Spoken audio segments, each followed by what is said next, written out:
할렐루야, 할렐루야. 우리 하나님의 말씀은 우리 다섯 번째입니다. 상황에 대한 믿음의 해석이라는 말씀을 가지고 빌립보서 1장 12절부터 18절의 말씀을 우리 같이 한번 읽도록 하시겠습니다. 우리 같이 읽습니다. 시작. 형제들아, 형제들아, 내가 당한 일이 도리어 복음 전파의 진전이 된 줄을 너희가 알기를 원하노라. 이러므로 나의 매임이 그리스도 안에서 모든 시위대안과 그 밖의 모든 사람에게 나타났으니 형제 중 다수가 나의 매임으로 말미암아 주 안에서 신뢰함으로 겁 없이 하나님의 말씀을 더욱 담대히 전하게 되오느니라. 어떤 이들은 투기와 분쟁으로, 어떤 이들은 착한 뜻으로 그리스도를 전파하나니, 이들은 내가 복음을 변정하기 위하여 세우심을 받은 줄 알고 사랑으로 하나, 그들은 나의 매임에 괴로움을 더하게 할 줄로 생각하여 순수하지 못하게 다툼으로 그리스도를 전파하느니라. 그러면 무엇이냐? 교치례로 하나, 함으로 하나, 무슨 반도로 하든지 전파되는 것은 그리스도니, 이로써 나는 기뻐하고 또한 기뻐하리라. 아멘. 할렐루야. 예, 오늘도 우리 주님의 은혜가 우리 저와 여러분 가운데 함께하기를 예수님의 이름으로 축복합니다. 예, 오늘 제목이 심상치 않죠? 상황에 대한 믿음의 해석. 예, 어떠한 상황을 만났을지라도 정말 그 상황을 어떻게 해석하느냐, 예, 딴에서 정말 여러분들의 믿음과 우리 삶이 달라질 줄을 믿습니다. 예, 헬런 켈러는 사역자를 뽑을 때, 헬런 켈러 알죠? 몰라요? 예, 헬런 켈러라는 유명한 정말 사람이 있습니다. 그 사람이 이제 하나님의 그 사람이 사역자 같이 일할 사람들을 뽑는데 그 사람들 중에서 세 가지를 본다고 그래요. 그것이 뭐냐면 첫 번째, 잘 먹느냐. 일하는 사람들이 힘이 있어야 되니까 잘 먹어야 된다는 거죠. 잘 먹느냐. 끼질끼질하고 먹으면 탈락이라고 합니다. 두 번째, 잘 자느냐입니다. 잘 숙면을 잘해야, 잘 자야 건강, 이게 활기차게 일어나서 잘 일을 할 수 있다는 거죠. 너무나 고된 일이기 때문에 그래요. 환자들을 다루고 정말 육체의 힘을 다루기 때문에 그렇게 잘 먹고 잘 자는 사람들을 뽑았다고 합니다. 마지막 세 번째입니다. 그 사람들은 잘 웃느냐 하는 거예요. 항상 그 고된 일이기 때문에 어때요? 힘들면은 어때요? 인상이 막 이렇게 힘들면 인상 짓게 되잖아요. 그죠? 그런데 그 힘들지만은 더 힘든 사람들이 있잖아요. 병에서 누워서 막 전쟁이 일어나서 다리에 수술당하고 막 고통당하고 막 힘들어하는 사람들이 막 그 들것에 들려서 환자들이 뭐 막 와요. 그 사람들에게 내가 힘들다고 그래서 인상 짓고 그 사람들을 막 뭐라고 그러면 힘들 표현을 하면 어떻게 되겠어요? 안 되죠. 그래서 잘 먹고 잘 자고 힘을 내서 내가 힘들지만 나보다 더 힘든 사람이 지금 왔으니까 내가 힘든 표현을 하면 돼요, 안 돼요? 안 되죠. 항상 웃고 그 사람에게 희망을 주고 소망을 주고 아니야, 여러분은 다시 일어날 수 있어. 내가 잘 보살펴 줄 테니까 여러분은 더 힘을 낼 수 있어. 반드시 여러분은 일어날 거야. 소망을 주고 힘을 주고 그 사람만 보면은 기뻐. 내가 감사해. 정말 힘이 없다 할지라도 그 사람을 만나면 힘이 생겨. 이렇게 항상 웃고 다니는 그런 사람들을 헬렌 켈러는 같이 일할 수 있는 사람으로 동역자로 뽑았다. 이런 일화가 있습니다. 그렇습니다. 이 빌립보서는 무슨 서신이라고 그랬죠? 무슨 서신? 예, 옥중서신입니다. 옥중서신인데 제일 처음에 서두에 뭐라고 그랬죠? 별명이 있는데 기자로 시작하는데 예, 기쁨의 서신이다. 이렇게 말씀을 드렸습니다. 빌립보서는 기쁨의 서신이에요. 옥중서신이야. 옥중에서 편지를 썼지만 빌립보 교인들에게 썼지만 이 빌립보서 안에는 16번이나 기뻐하라, 기뻐한다, 기뻐하자, 이 기쁨이 16번씩이나 이렇게 나옵니다. 그래서 이 빌립보서를 보게 되면 기쁜 거예요. 감사한 거예요.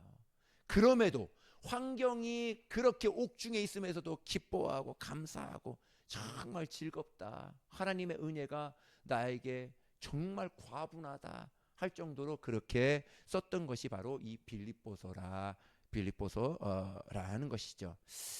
한 사람의 인성이 언제 평가될까요? 그 사람의 인성이, 사람 됨됨이가 언제 평가될까요? 생각해 보세요. 한 사람이 가지고 있는 그 영성의 깊이가 무엇으로 증명이 될까요? 좋고 편안할 때에는 그 사람들이 다 천사처럼 보입니다. 그죠? 말도 예쁘게 하고 또 모든 것들이 다 좋아 보여요. 그런데 어렵고 메마른 상황에 있으면 내면에 가라앉아 있었던 모든 것들이 이 위로 이렇게 슬그머니 올라오게 됩니다. 그래서 안 좋은 상황이 절대로 안 좋은 상황으로만 보아서는 안 돼요. 왜 그러냐면 좋고 편할 때는 천사야. 좋고 편할 때는 막 너무 좋아. 그런데 안 좋은 상황이 딱 드러날 때 보면은 그 사람의 진짜 모습이 드러나요. 진짜 그 사람의 실제 모습이 드러나는 것들을 보게 됩니다. 제가 예전에 우리 청년들을 가르칠 때 청년들에게 한번 이야기를 한번 적이 있어요. 청년들이 이제 연애를 하게 되면, 여자친구를 사귀면 저에게 꼭 와서 승낙을 받았어요. 승낙을 받고 승낙 받으러 오면 목사님이 뭐 니네 헤어져 뭐 그렇게 얘기하나요? 절대로 그렇게 얘기하지 않아요. 잘 사귀어봐 하면서 몇 가지를 이렇게 이야기하는데, 그 중에 하나가 뭐냐면, 야 니네 한번 된통 한번 싸워봐라, 그렇게 이야기를 해요. 연애할 때 한번 싸워봐. 왜 그러냐면 연애할 때는 그 좋은 감정 때문에, 정말 좋아하는 그 감정 때문에 잘 몰라요. 그 사람이 좋은 것만 보여. 좋은 것만 보이니까 좋을 때는 뭐 다 좋지 뭐. 그런데 한번 싸워보면 그 사람이 진짜 본연의 성품이 나온다니까요. 본연의 그 성질이, 본연에 갖고 있던 그것이 쑥 올라와요. 그 사람이 그거야. 그 사람이 그 싸울 때 그 모습이 그 사람이 실제 가지고 있는 거예요. 좋을 때는 잘 예쁜 포장되어 있는, 우리 선물할 때 예쁜 포장으로 하잖아요. 포장지와 똑같아요. 좋을 때는, 사랑할 때는. 그런데 한번 싸울 때는 그 포장 안에 숨겨놓여 있는, 그 포장 안에 있는 그것이 잘 드러난다는 거예요. 그래서 연애할 때는 한 번 정도는 싸워보는 것도 뭐 막 감정을 가지고 막 싸우려는 것이 아니죠. 한 번은 저 사람이 진짜 내면에 무엇이 담겨져 있나 내가 한번 점검해 볼 수 있는 그런 것도 필요하다 하는 것이죠. 그런데 싸우려면 잘 싸워야 된다는 것이죠. 제가 싸우는 방법을 가르쳐 드리겠습니다. 예전에는 제가 10가지를 말씀을 드렸는데 지금은 3가지만 말씀을 한번 드려보려고 해요. 프로와 조폭의 차이는 다릅니다. 프로와 조폭의 차이. 첫째, 프로는 심판을 두고 싸울 때 이 프로가 프로인 것이죠. 그죠? 권투 선수도 심판이 있고 태권도도 심판이 있고, 프로들은 다 심판이 다 있어요. 수영도 있고 다 있습니다. 심판을 두고 하는 것이죠. 심판이 없는 싸움은 조폭이 싸우는 거예요. 그죠? 정말 승패의 결정은 내가 결정짓는 것이 아니라 심판하는 심판이 결정짓는 것입니다. 여러분, 심판이 누구일까요? 저와 여러분들의 심판이 누구입니까? 누구이죠? 몰라요. 그렇죠. 하나님이시죠. 하나님이 심판장을 두고 싸우는 싸움을 잘 싸우는 거예요. 그 싸움을 싸우라, 한번 정도 싸워보라는 것이죠. 또 한 가지가 있습니다. 프로는 시간을 두고 싸웁니다. 모든 프로들은, 모든 TV에 나오는 그 게임들은 시간을 정해둔 시간이 있어요. 뭐 축구든 농구든 아니면 뭐 UFC든 모든 것들은 다 시간을 정해둔 시간을 두고 싸웁니다. 시간을 잘 정해두고 싸우기를, 프로처럼 싸우기를 바랍니다. 또 3번째입니다. 3번째는 하나의 주제를 가지고 싸웁니다. 한 가지의 목표를 두고 싸워요. 그죠? 뭐 농구가 됐던, 축구가 됐던, 야구가 됐던, 지금 야구가 뭐 유명하던데, 야구가 됐던 모든 것들은 그 한 가지의 주제를 가지고 싸웁니다. 예를 들어서 야구했는데 그걸로 발로 차면 어떻게 돼요? 안 되죠. 그거는 야구 방망이로 해야지요. 뭐 축구 차는데 축구를 했는데 손으로 막 건들면서 가면은 어떻게 되겠어요? 반칙이죠. 그치? 한 가지의 주제를 가지고 싸운다는 거지요. 조폭은 과거의 것을 가지고 막 드러내서 그것을 가지고 막 이렇게 부풀려서 가지요. 중요한 거 세 가지를 말씀드렸습니다. 프로와 조폭의 차이는 싸움을 잘해야 되는데 첫째는 정해진 시간을 두고 싸워라. 그것을 시간을 내일까지 가져가고 모레까지 가져가고 그것이 아니라 그 시간 안에 그것을 해결하는 것이 좋다. 한 가지의 주제를 가지고 또 심판자이신 하나님 앞에 싸워봐라.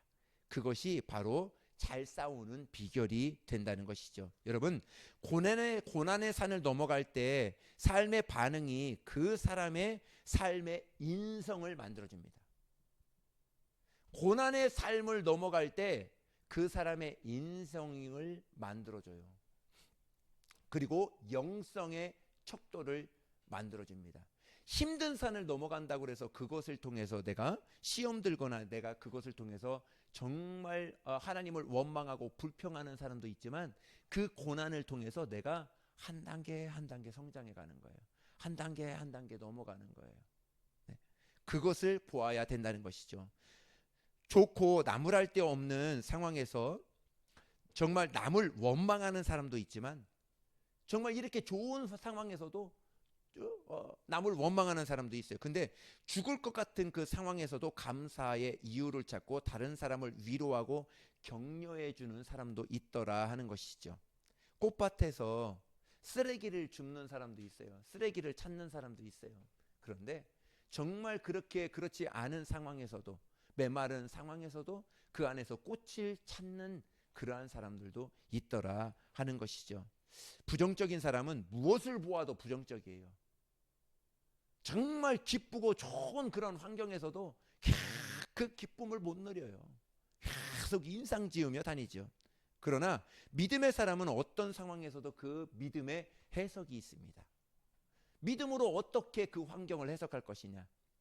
이 환경을 주신 것도 내가 지금 어려운 환경이 있으면 내가 지금 꾸중 듣는 환경이 있으면 그 환경에서도 믿음의 해석을 하는 거죠. 믿음으로 해석을. 하나님이 이 상황을 통해서 우리 가정과 나를 어떻게 하나님은 바꾸어 나가실까. 하나님의 사랑을 그 안에서 보아야 된다는 것이죠. 정말 성숙한 사람입니다. 그것이 나의 인성을 만들어내고 나의 영성을 만들어낸다는 것이죠. 여러분, 하우스에 온실에 큰 화초는 예쁘지요. 예뻐요. 근데 온실에서만 클 수밖에 없습니다. 근데 밖에 나가서 햇빛도 맞고 정말 그 모진 바람도 맞고 뜨거운 햇살도 하고 비도 많이 받고 그렇게 큰 나무들은 정말 어떠한 환경에서 어디다 내놔도 잘 성장하고 튼튼한 나무로 잘 크게 됩니다. 여러분은 어떤 사람이 되고 싶습니까? 온실에서 있는 그런 나무가 되고 싶습니까? 아니면 정말 거칠은 그런 환경에서도 정말 굳건히 어디다 내놔도 정말 대들보로 잘 쓰임받을 수 있는 그러한 사람으로 성장하고 싶습니까? 그렇습니다. 목사님이 좀 언짢은 얘기를 했을지라도 부모님이 좀 언짢은 얘기를 했을지라도 왜 그렇게 말씀을 하셨을까? 믿음으로 해석하는 사람들, 복된 사람들이죠. 정말 그 안에서 정금과 같이 잘 커나가게 될 것입니다. 오늘 바울은 다메섹 도상에서 예수님을 만나고 수없는 선교 여정을 걸어가면서 당했던 그 고난이 있었지만 그 고난을 확대시키거나 미화시킨 적이 없어요. 그것을 미화시키지 않습니다. 오히려 모든 것을 감추고 감사한다, 기뻐한다, 하나님의 은혜로다, 하나님의 은혜로 여기까지 왔습니다. 이렇게 바울은 계속 우리에게 빌립보서를 통해서 이야기하고 있습니다. 우리 빌립보서 1장 12절을 한번 말씀 보겠습니다. 우리 같이 한번 읽습니다. 시작. 형제들아, 내가 당한 일이 도리어 복음 전파의 진전이 된 줄은 너희가 알기를 원하노라. 예, 여기서 보면 형제들아, 내가 당한 일 이 5글자로 이렇게 심플하게 말씀하고 있는데 바울이 당한 고난이 이렇게 심플하게 그냥 당한 고난 이 5글자로 설명할 수 있을까요? 우리가 성경을 보면 바울이 당한 고난을 이렇게 간단하게 이야기할 수가 없을 거예요. 우리가 읽어보면. 근데 바울은 빌립보 사람들에게 자기가 당한 고난을 심플하게 이야기하는 거예요. 내가 정말 이렇게 많은 것들을 일들이 있었지만은 내가 당한 고난은 간단해. 이런 거야. 사도행전 21장부터 25장을 보면은요. 거치면서 상상할 수 없는 바울의 그러한 일들, 당한 일들이 쭉 나열되어 있습니다. 바울이 예루살렘에 내려갈 때 수많은 사람들이 바울을 말려요. 정말 당시 예루살렘에는 바울을 잡기 전에는 먹지도 않고 마시지도 않겠다 하는 사람들이 질비한 사생결단을 딱 가지고 그렇게 기다리는 사람들이 있었어요. 그런데 바울은 그 예루살렘으로 가요. 그래서 이 성경에 감동된 선지자 하나가 바울의 띠를 가져다가 이 띠의 임자는 예루살렘으로 가면 안 돼. 이 띠의 임자가 예루살렘으로 가면 이러한 결박도 당하고 고난도 당하고 갇힘도 되고 모진 고난을 당할 것이라 하고 그 선지자 하나가 그 띠를 가지고 바울의 띠를 가지고 이 예언을 합니다. 그러나 그 예언에도 만류하고 바울은 유명하게 선포하고 로마로 들어갔던 그 말씀이 있습니다. 사도행전 20장의 말씀입니다. 우리 같이 읽습니다. 시작. 오직 성령이 각 성에서 내게 증언하여 결박과 환난이 나를 기다린다 하시나 내가 달려갈 길과 주 예수께 받은 사명 곧 하나님의 은혜의 복음을 증언하는 일을 마치려 하매는 나의 생명조차 조금도 귀한 것으로 여기지 아니하노라. 아멘. 그런 거예요. 모든 사람들이 다 만류해요. 들어가면 안 된다. 들어가면 안 된다. 이런 고난이 있다. 이런 예언합니다. 그런데 바울은 달라요. 그 사람들이 보는 시각과 바울이 보는 시각이 달라요. 바울은 지금 무엇으로 해석하는 거죠? 믿음으로 해석하는 거예요. 내가 받는 고난도 하나님을 위해서 받는 거기 때문에 이것이 나는 감사하다. 하나님을 위해서 받는 고난이니까. 내 욕심으로 받는 고난이라면 내 욕심이 될 수 있지만 하나님을 위해서 받는 이 고난은 달게 하나님을 위해서 받는 거니까 내가 기쁨으로 내 생명조차도 귀한 것으로 여기지 않겠다 하고 그곳으로 하나님의 말씀을 순종하고 가게 됩니다.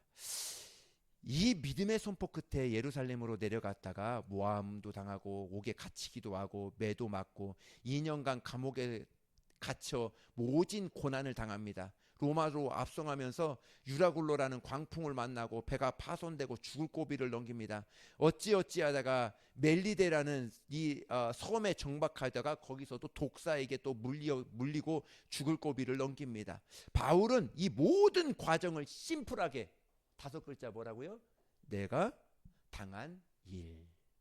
요렇게 빌립보서에는 설명하고 있어요. 사도행전에는 이렇게 자기가 모든 그 고난을 이야기하려고 한 게 아니라 선교 그 보고를 하려다 보니까 자기가 고난을 이렇게 당했다는 것을 이야기한 거예요. 근데 빌립보서에는 그 모든 것들을 다 생략해 버려요. 내가 당한 일, 심플하게 그것을 그렇게 모든 것들은 내가 자랑할 것이 아니야. 내가 당한 거 그거 다 아무것도 아니야.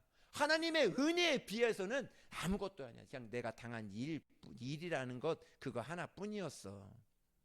여러분 이 정도의 고난을 당했다면 자기가 당한 고난 끝에는 아무런 소망이 없다 이렇게 생각할 수도 있습니다. 그런데 바울은 자기가 당한 고난이 도리어 복음의 뭐했다? 진전이 되었다. 이 모든 고난 속에는 하나님의 일하심이 있다. 믿음으로 해석하는 거죠. 여러분 어떻습니까? 여러분의 오늘의 삶 가운데 여러분들은 어떻게 여러분 이 삶을 해석하고 있어요? 그냥 내가 이 환경에 이렇게 그냥 되어지니까 우연으로 되어지니까 이 사람을 만나니까 이러한 일이 있으니까 그런 모든 환경을 그렇게 환경으로 해석합니까? 나의 생각으로 해석합니까? 아니면 바울처럼 믿음으로 오늘도 그 모든 환경을 해석하고 하나님 앞에 나아가고 있습니까? 모든 환경 또한, 내가 닥쳐져 있는 그런 어려움 또한 복음의 진전, 복음을 이루기 위해서 마땅히 당해야 되는 하나님의 일, 축복, 이렇게 안 거예요. 바울은 모든 고난도 나에게 과분합니다, 이런 거예요. 하나님을 위해서 받는 그 고난도 하나님의 일이기 때문에, 복음을 전하는 그 일이기 때문에 나는 과분합니다. 하나님 감사합니다. 하나님 감사합니다. 그렇게 기도하고 있는 거죠.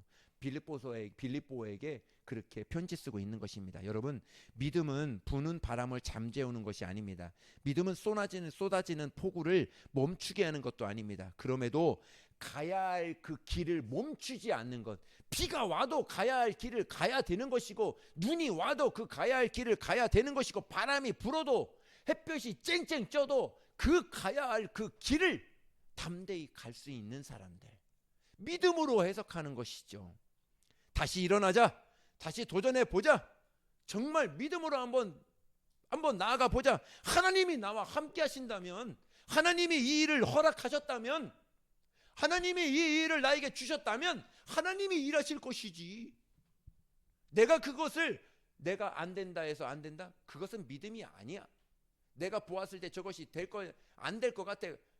하나님, 내가 안 된다고 해서 하나님이 안 되십니까? 아니죠. 오히려 이때가 하나님이 나와 함께 하시는 하나님, 하나님이 이것을 허락해 주셨는지 안 해 주셨는지 절호의 분별할 수 있는, 판단할 수 있는 절호의 기회가 되지 않겠습니까? 그러므로 환난을 두려워하지 마십시오.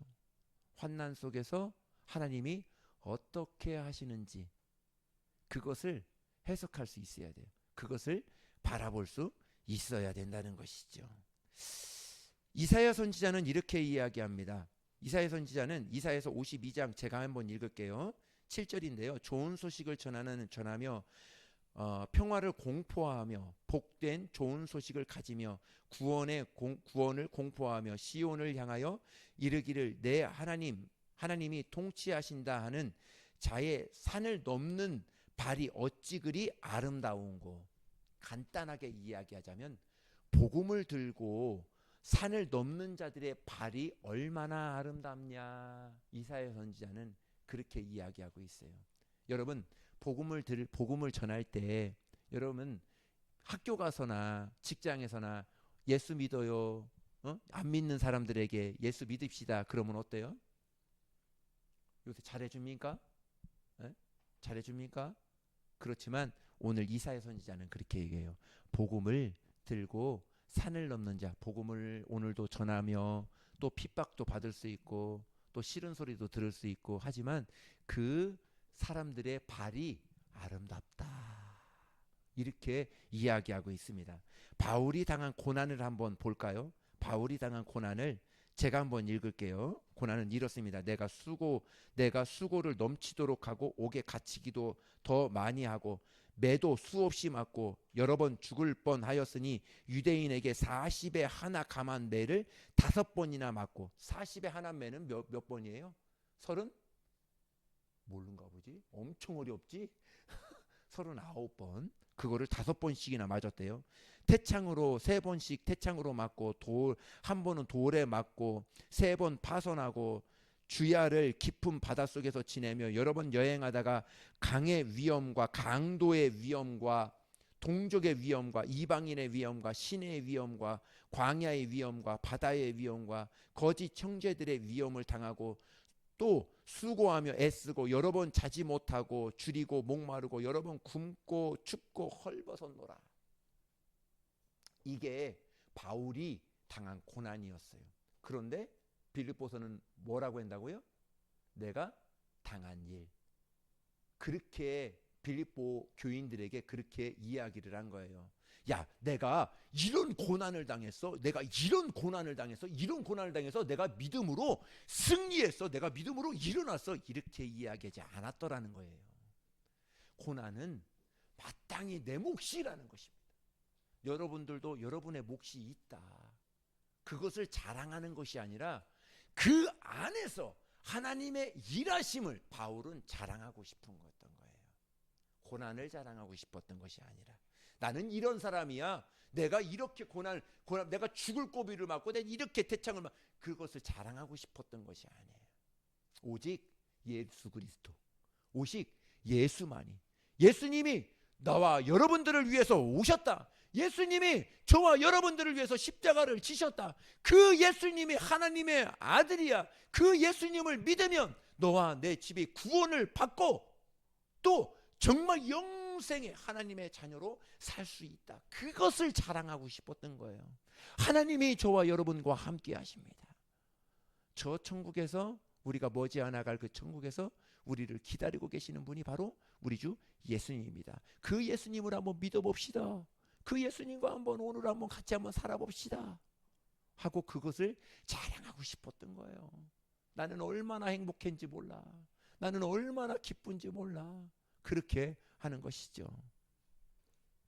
제가 테니스를 좀 요새 이제 치게 되는데, 테니스 치는데 이제 저희 시니어 회장님이 계세요. 시니어 회장님이 얼마나 저를 좋아하는지 몰라요. 다른 사람들이 막 부러워할 정도로 좋아합니다.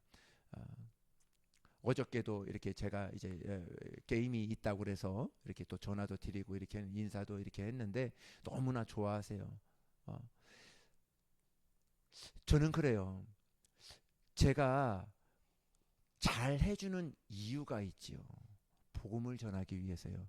목사라면, 크리스찬들이라면 제가 거기에 안 가보셔서 모르겠지만 거기 휴지통이 다 있어요. 휴지통이 있는데 그 휴지통에 거기를 다 해서 그거를 다 해서 내가 갈 때 그거를 가지고 가요. 내가 버려요. 다른 사람들이 버릴 수 있어요. 근데 그거를 다 내가 가지고 가요. 그리고 목사님들 오면은 다 인사해요. 목사님 안녕하세요. 안녕하세요. 목사님 안녕하세요. 이렇게 인사하지 않아요. 목사님 안녕하시냐고. 목사님 오늘 너무 멋있어 보인다고. 목사님 오늘 아주 이렇게 너무 좋아 보이신다고. 시니어 분들도 예수 믿는 사람 별로 없어요. 가가지고 어르신 너무 멋있어요. 오늘 너무 어떻게 이렇게 잘 치세요? 오늘 너무 행복해 보이시네. 내가 힘이 나네요. 제가 인기 제일 많거든요, 거기서. 이유가 뭘까요? 이유가 뭘까? 안 믿는 사람들도요. 안 믿는 사람들도 에너지를 받고 기뻐하는 자, 항상 좋은 자, 항상 나를 위로해 주는 자, 힘을 실은 그 자와 함께 하고 싶은 거예요. 이유 무슨 얘기인지 아세요? 바울은 지금 그것을 이야기하는 거예요. 야, 너희들도 많이 힘들지만 그것을 해석할 때 그 환경을 보고 해석하지 마. 그 환경을 보고 해석하면 우울하고 너무 우울하고 막 그러잖아. 힘들고 그러잖아. 그것이 아니라 우리 믿음으로 해석하자. 오늘 환경을 누가 줬을까? 오늘 하루를 누가 줬을까? 또 오늘 이런 공부할 수 있는 이런 환경을 누가 줬을까? 하나님이 주셨다. 왜? 너희에게 좋은 것을 주려고. 너희를 더 인성을 더 성장시키려고, 영성을 더 성장시키려고, 여러분을 더 더 귀하게 사용하시려고 여러분들을 그런 환경을 주셨다. 믿음으로 해석을 하게 되는 것이죠. 저는 그렇습니다. 가면은 다 전도하고 싶어요. 다 전도에 저분들에게 어떻게 하면 전도할까? 어저께도 통화하면서 막 쭉쭉쭉 이야기하세요. 회장님이 우리 교회 나왔으면 정말 좋겠어요. 우리 회장님 온양에 사시지만 정말 좋겠어요. 막 그렇게 얘기합니다. 그러면 아니라고 막 뭐 또 이야기합니다. 그래요. 어찌하든 우리가 정말 기뻐하고 우리가 조금 힘들지만 정말 기뻐하고 즐거워하고 감사하고 할 때 그 사람들이 예수님 믿으면 저렇구나. 예수님 믿으면 저렇게 될 수 있구나. 자꾸 가까이 하고 싶고 가까이 듣고 싶고 뭘 하나 주고 싶고 막 하는 거죠. 라켓 새 거 가져오면 다 나한테 가져와요. 다 놔줘요. 그럼 내가 또 나눠주고 그렇습니다. 보셔요. 무엇을 얻기 위해서가 아닙니다. 복음을 전하기 위해서예요. 예수 그리스도를 전하기 위해서예요. 그 사랑을 전하기 위해서 내가 싫어도 감사하면서 할 수 있는 사람, 정말 내가 힘들어도 내가 한 번도 날릴 수 있는 사람, 내가 정말 조금 부족해도 내가 열심을 다해서 그래 내가 이거 내가 한번 해보겠습니다. 감사하면서 해볼 수 있는 사람, 그 사람과 함께 하려고 하죠. 믿지 않은 사람들도 그 사람과 함께 하려고 하더라고요. 정말 여러분, 그 사람을 우리 빌립보서를 통해서 그 사람을 하나님은 말씀해주고 있고 싶어 하는 것입니다. 제가 믿는 진리가 하나가 있습니다. 사명자는 죽지 않습니다. 사명자는 정말 귀신도 사명자 앞에서는 떠나가더라고요. 그냥 포기해 버리더라고요. 예? 하나님의 사명자의 정말 부르심이 분명한 사람은 죽음도 피해가요. 정말 우리는 그렇습니다. 우리는 조금 담대하고 조금 정말 멋진 그 삶을 정말 하나님 앞에 드려야 되지 않을까 한 번 더 생각해 보았습니다. 여러분, 공부를 왜 하느냐? 공부하는 이유의 부르심을 알고 있어야 돼요. 공부를 왜 해요? 누구를 위해서 한다? 학생들 시작. 누구를 위해서? 예. 다시 공부를 누구를 위해서 한다? 시작. 예. 하나님을 위해서 한다. 예수님을 위해서 한다. 할렐루야. 분명한 목적이 있어요. 내가 공부를 잘해야 돼. 왜 잘해야 돼요? 왜 잘해야 돼? 왜 잘해야 돼요? 하나님을 위해서 잘해야죠. 왜? 이유가 하나가 있는데 복음을 전하기 위해서. 공부를 잘하는 사람과 공부를 못하는 사람의 차이가 있어요. 뭔지 알아요? 공부를 잘하는 사람은 자기가 무엇이 틀린지 알아. 근데 공부를 못하는 사람은 자기가 무엇이 틀린지 이해를 못해. 공부를 잘하는 사람은 무엇이 틀린지를 알고 그 틀린 것을 바꾸려고, 틀린 것을 맞추려고 엄청 노력해. 공부를 잘하는 사람들의 특징입니다. 근데 공부를 못하는 사람은 내가 무엇을 못하는지 찾지를 못해. 노력도 안 해. 그것을 하려고 하지도 않아. 성장이 없죠. 잘하는 사람과 못하는 사람들의 차이입니다. 우리는 그렇습니다. 공부 잘해야지요. 예수님을 위해서, 우리 주님을 위해서, 복음을 전하기 위해서. 그렇습니다. 바울은 이렇게 고백합니다. 빌립보서 1장 18절의 말씀입니다. 우리 읽습니다. 시작. 걸음이 무엇이냐? 구치레로 하나 참으로 하나 무슨 반도라든지 전파되는 것은 그리스도니 이로써 나는 기뻐하고 또한 기뻐하리라. 예. 바울은 그래요. 어떤 상황에서도 내가 기뻐할 수 있는 것은, 내가 파손을 당하고 매도 맞고 모든 환난은 당하고 했을지라도, 내가 어디에 있을지라도 내가 기뻐할 수 있는 것은 왜요? 그 안에서 복음이 전해지기 때문에 그렇다는 거예요. 복음이, 예수님이 전해지기 때문에 기뻐하고 기뻐할 수 있다는 것이죠. 빌립보서 1장 20절의 말씀입니다. 우리 읽습니다. 시작. 같이 읽습니다. 시작. 나의 간절한 기대와 소망을 따라 아무 일이든지 부끄러워하지 아니하고 지금도 전과 같이 온전히 담대하여 살든지 죽든지 내 몸에서 그리스도가 존귀하게 되게 하려 하나니 이는 내게 사는 것이 그리스도니 주는 것도 유익함이라. 아멘. 그렇습니다. 내가 오늘 사는 이유, 내 안에서 그리스도가, 예수님이 나타내기 위해서, 예수님을 나타내기 위해서 오늘의 삶을 살아가는 사람, 그 사람이 복된 사람이라 오늘 말씀하고 있는 것이죠. 우리가 이렇게 노래할 수 있습니다. 내 안에 사느니 예수 그리스도니 나의 죽음도 유익함이라. 이러한 삶이 내 삶으로 조금 완벽하게 이렇게 살 수 있는 사람이 누가 있겠어요? 사실은 많지 않지요. 힘들지요. 그러나 이렇게 하나님이 말씀해 주신 것은, 이렇게 살지는 지금은 못할지라도 우리가 알고, 이렇게도 살 수 있구나, 이렇게도 사는 사람들이 있겠구나, 이렇게도 살라고 하나님께서 우리에게 말씀해 주시는구나. 그러나 나의 삶은 지금 이렇게 살지는 못해. 그러나 내가 첫 번째 알고는 있어야 된다. 두 번째 우리가 이렇게 살 수 있도록 노력은 한번 해보면 어떨까 하는 것이죠. 그래서 그 안에서 주는 그 기쁨을 한번 누려보는 사람, 복된 사람들이죠. 정말 은혜의 사람이 아닌가 이렇게 보게 됩니다. 내 안에 예수님이 사신다면, 내 안에 정말 예수님이 성공한다면, 예수님이 존귀하게 된다면 나의 죽음마저도 유익이라 고백할 수 있는 그 부르심이 있는 사람, 그 믿음의 사람들이죠. 로마서 14장의 말씀입니다. 우리 읽습니다. 시작.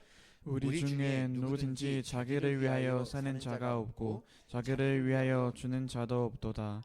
이를 위하여 그리스도께서 죽었다가 다시 살아나셨으니 곧 죽은 자와 산 자의 주가 되려 하심이라. 우리가 살아도 주를 위하여 살고 죽어도 주를 위하여 주나니 그러므로 사나 죽으나 우리가 주의 것이로다. 아멘.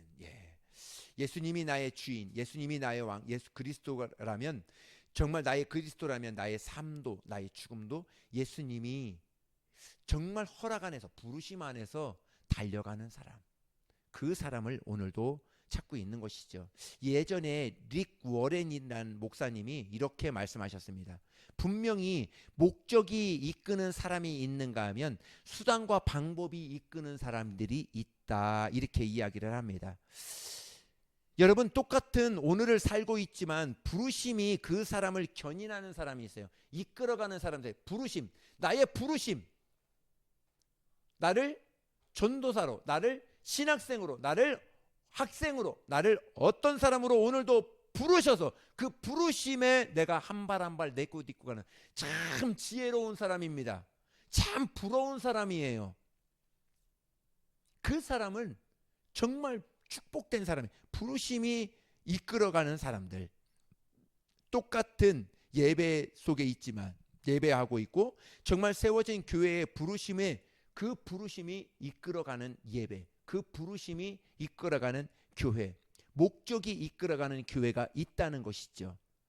분명한 것은 부르심에 이끌리지 않으면 수단과 방법에 이끌린다는 거예요. 그 바로 보이는 것에 이끌리고 보이는 것에 내 수단이 생기고, 이 보이는 환경은요 하루에도 12번씩 바뀌어요. 내가 12번씩 그것을 결정하고 12번씩 그것을 바꿉니까? 아니죠. 이 환경은 하루에도 몇 번씩 바뀝니다. 거기에 나의 정말 결정하는 것이 아니라 내가 그것을 판단하고 결정을 내리는 것이 아니라 하나님께서 이 모든 것을 결정할 수 있는 정말 그러한 부르심이 저와 여러분에게 있어야 될 줄 믿습니다.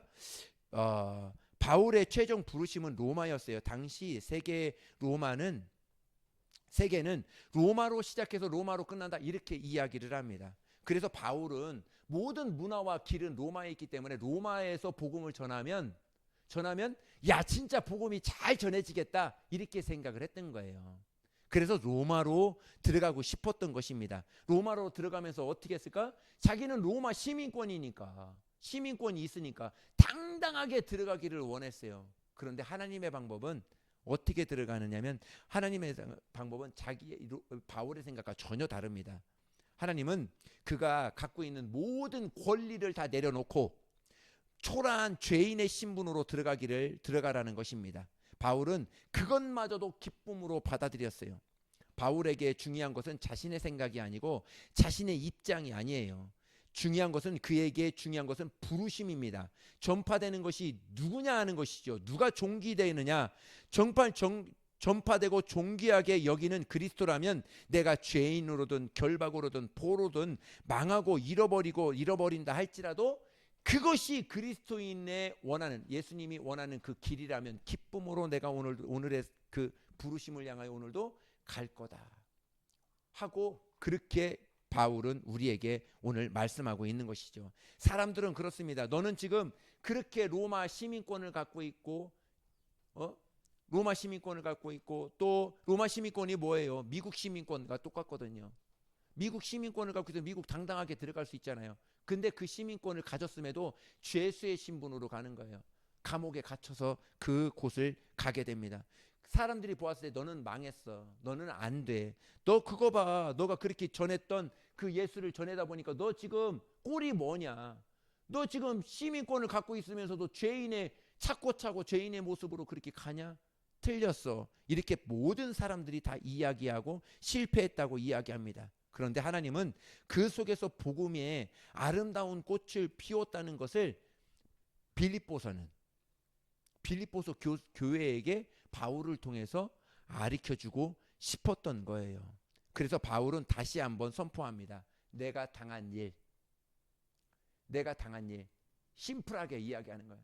이것은 내가 당한 일은 아무것도 아니야. 그 안에서도 하나님의 일하심이 있었더라 하고 이야기를 하고 있는 것이죠. 하나님은 절대로 손해보지 않으시는 분입니다. 빌립보서 1장 16절의 말씀입니다. 우리 읽습니다. 시작. 이들은 내가 복음을 변증하기 위하여 세우심을 받은 줄 알고 사랑하러 하나 그들은 나의 매임에 괴로움을 더하게 할 줄로 생각하여 순수하지 못하게 다툼으로 그리스도를 전파하느니라. 예. 두 부류의 사람이 있어요. 두 부류의 사람을 오늘 지금 빌립보서 1장 16절 17절에 말씀하고 있는데 첫 번째는 이들입니다. 이들은 이렇게 이야기하는데 이들은 내가 복음을 변증하기 위하여 세우심을 받은 줄 알고 사랑으로 하나. 긍정적인 사람입니다. 그러니까 바울이 전했을 때 그 바울의 복음을 잘 받아주고 정말 바울과 함께 그렇지 예수님을 믿어야 되겠다 이렇게 나오는 사람들이에요. 근데 그들이라는 사람들이 있어요. 이제 여기서 보면 그들은 나의 매임에 괴로움을 더하게 할 줄로 생각하여 순수하지 못하게 다툼으로 그리스도를 전파했다. 다투고 원망하고 불평했던 사람들이 있더라. 그렇게 복음을 예수 그리스도를 전파했더라 하는 것이죠. 그들이 있고 이들이 있습니다. 두 부류의 사람이 있습니다. 한쪽은 긍정적인 사람, 교회 안에서 긍정적으로 남을 섬기고 했던 사람들이 있고 또 하나의 사람은 뭐라고요? 이들은 긍정적인 사람, 그들은 부정적인 사람, 교회 안에서 원망하고 다투고 불평했던 사람, 그 부류가 있었다 하는 것이죠. 그렇습니다. 여러분, 우리 삶에 있어서 좋은 일만 있지 않지요. 어떤 면에서는 조금 힘든 일도 있어요. 그럼에도 불구하고 아니야. 우리 다시 한번 해보자. 우리 다시 한번 일어나 보자. 하고 믿음으로 해석해서 그들을 잘 인도하는 사람이 있습니다. 그런데 교회 안에서 그들이 있어요. 그들이라는 사람. 그렇지. 너 기도 안 해서 그래. 너 그럴 줄 알았어. 너 연습 안 해. 그렇지. 연습 그렇게 하니까 그렇지. 그렇게 이야기하는 사람도 있다는 거예요. 우리는 과연 어느 쪽에 서야 되느냐 하는 것이죠. 그들이 누구인가? 빌립보서 1장 16절의 말씀입니다. 이들이 누구인가? 시작. 이들은 내가 복음을 변증하기 위하여 세우심을 받은 줄 알고 사랑으로 하나. 이들은 정말 복음을 위하여 내가 복음을 변증하기 위하여 세우심을 받은 줄을 알고 사랑으로 했다. 이렇게 이야기를 합니다. 여기서 중요한 것은 세우심을 받았다 했는데 헬라어로는 떠밀려졌다, 떠밀었다 이런 뜻이 있습니다. 바울이 감옥에 누가 떠밀었나요? 바울이 좋아서 들어갔나요? 아니요. 하나님이 그곳에 미르신 거예요. 초라하고 매도 맞고 정말 신세도 그런 신세이지만 그곳을 누가 미루셨다? 누가 보내셨다? 하나님이 보내셨다. 왜 보내셨을까? 그 안에서 간수가 변화되고 그 안에서 믿지 않는 그 감옥에 바울만 있었을까요? 아니죠. 죄수들이 많이 있었어요. 그 죄수들이 복음을 듣고 복음을 받아들였더라. 그 이야기를 하고 싶은 거예요. 바울이 그곳에 가니까 바울만 보고 그 환경만 보고 원망하는 것이 아니라 그 안에서도, 그 죄수, 그 감옥 안에서도 복음이 확산되고 복음이 전해지는 그 일에 바울을 그와 같이 사용했다는 것이죠. 그래서 모든 환경을 원망하는 것이 아니에요. 마지막으로 한번 말씀드리고 마치도록 하겠습니다. 여러분, 요셉을 보십시오. 요셉이 형들에게 시기와 미움을 받습니다. 결국 자기를 아무 이유 없이 죽이려고 구덩이에 던져버립니다. 그리고 미디안 상인에게 몇 푼 받고 팔아버립니다. 짐승처럼 낙타에게 매여서 사우디아라비아로 팔려 사막을 끌려갑니다. 몇 푼의 보디발의 집에 또 팔려보냅니다. 거기서도 모함을 당하고 옥에 갇힙니다. 한두 해가 아니라 그렇게 긴 세월 트라우마를 겪고 있었는데 요셉은 이렇게 극복을 하게 됩니다. 요셉은 이렇게 이야기합니다. 창세기 45장입니다. 우리 읽습니다. 시작. 당신들이 나를 이곳에 팔았다고 해서 근심하지 마소서, 한탄하지 마소서. 하나님이 생명을 구원하시려고 나를 당신들보다 먼저 보내시오나이다. 아멘. 이 요셉은 그렇게 해석하는 거예요. 하나님으로, 믿음으로 해석하는 거예요. 형들이 얼마나 미웠겠어요. 안 그래요? 은폐 같은 나이인데 형들이 한음이 형아가 와가지고 은폐를 깊은 구덩이에 집어 넣어버려. 집어넣고 저기 가는 상인에게, 야, 상인 가니까 저놈은 팔아버리자. 저는 맨날 저는 맨날 일도 안 하고 나만 시키는데 아버지가 저는 팔아버리자. 이거 지나가는 사람들에게 다리 밑에다가 팔아버린 거예요. 이 은폐를. 은폐 기분이 나빠요? 아유, 어떻게 알았대야. 나쁘죠. 기분이 좋을 사람이 누가 있어요. 돈 못 펴주고 팔아버렸어요. 먼 길로 간 거예요. 내가 알지도 못하는. 그때 상황에서는 조금 속상할 수 있어요. 근데 이 요셉은 은폐는 그렇게 생각해요. 아, 하나님이 나를 이렇게 한 이유가 있다. 뭐라고요? 45장에 보니까 5절에 형들 한탄하고 원망하지 마세요. 무서워하지 마세요. 이 모든 일은 하나님이 생명을 구원하시려고 나를 당신들보다, 형들보다 나를 이곳에 먼저 보내시려고 모든 환경을 그렇게 인도해 주셨습니다. 이렇게 이야기하는 것입니다. 창세기 50장을 이렇게 이야기합니다. 우리 같이 읽습니다. 시작. 당신들은 나를 해하려고 하였으나 하나님은 그것을 손으로 바꾸사 오늘과 같이 많은 백성의 생명을 구원하게 하시려 하셨나니 당신들은 두려워하지 마소서. 내가 당신들과 당신들의 자녀를 기르리이다 하고 그들을 간곡한 말로 위로하였더라. 아멘. 예, 그렇습니다.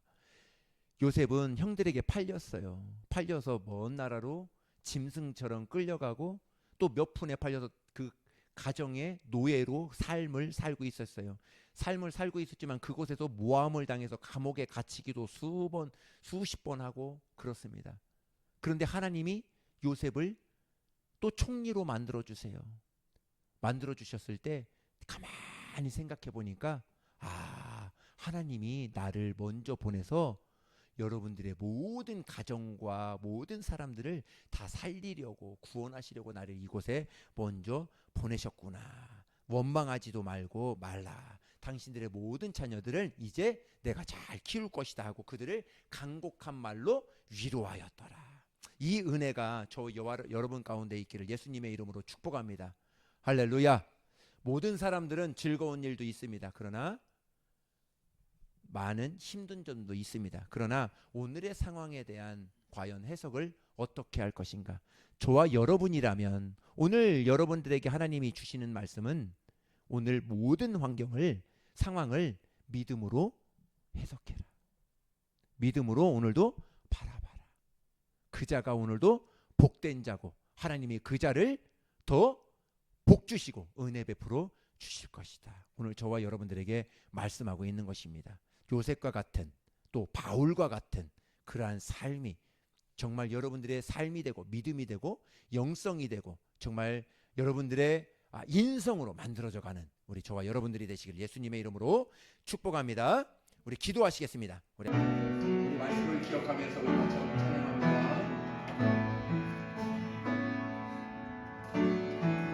우리를 위하여 십자가에 못 박혀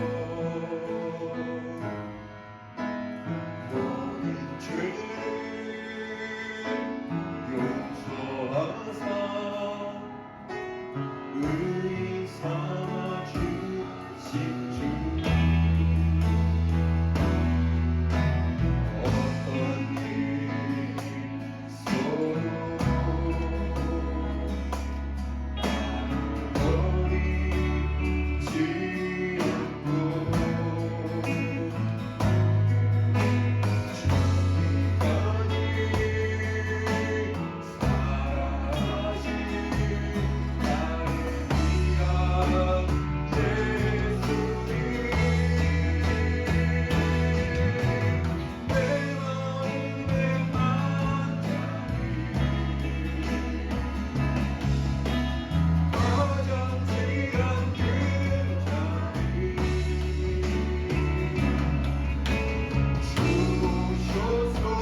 교통하심이 오늘도 모든 상황에 대한 믿음의 해석으로 오늘도 살기로 오늘도 결단한 우리 모든 성도들 위에 그 삶 위에 그 가정 위에 그 영혼 위에 이제로부터 영원토록 함께 있을지어다. 아멘.